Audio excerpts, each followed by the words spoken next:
Hello my dear students, today I am going to explain you a very good topic on both sides from the perspective of grammar and literature. As we know, when we read a poem, there is a lot of literary device that we use. After reading this chapter, I am giving you guarantee you will get understand those things very easily. So let's start this video without being late.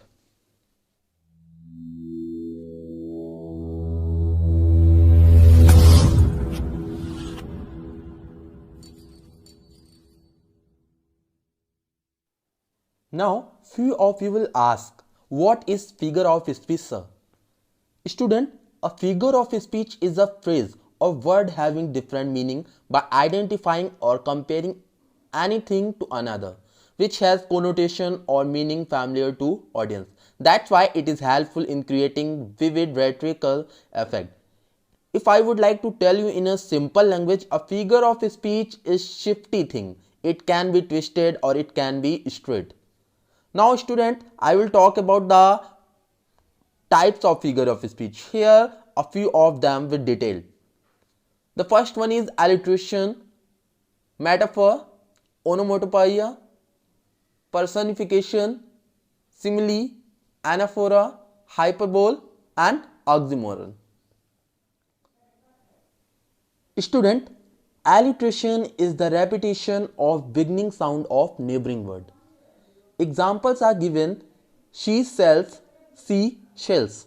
Walter wondered where Winnie was. Nick needed new notebook. Which means a sentence which has repeatedly the frequency of character is called alliteration. As we have discussed,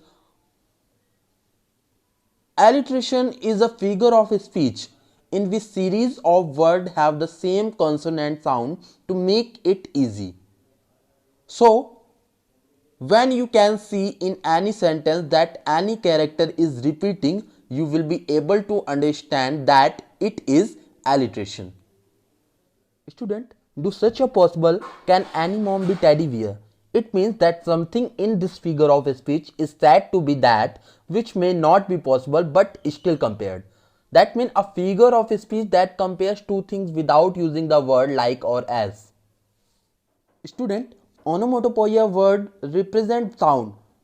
When you say onomatopoeic word, it sounds like noise to which you are referring. You can see on the picture the firecracker made a loud kaboom. So kaboom is the sound and the use of that mimic sound that we call onomatopoeia. Now moving forward, we will see the most widely used figure of speech, that is personification. Personification gives human qualities to non-living things or idea, or we can say it means we compare an inanimate object to a human. For example is given, the man in the moon smiled at me.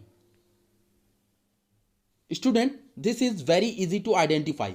A simile is a comparison of two things using the word like or as. It is a type of comparison between things or objects by using as or like. Student, anaphora, figure of speech, the repetition of a word or phrase at the beginning of clause. Where you can see learning is everything, learning is magical, learning is life. So learning word is repeating here, which means anaphora is a sentence which repeatedly enunciates the frequency of words. Student, the first example you can see on the picture. Ouch, this pastry is hotter than the sun. Can anything is hotter than the sun? No, I don't mean that. I am comparing. I am not saying that these are like similes or metaphors. But these are overstatements, not meant to be taken literally. Yes, students, hyperbole is a Greek word and it is the opposite of understatement.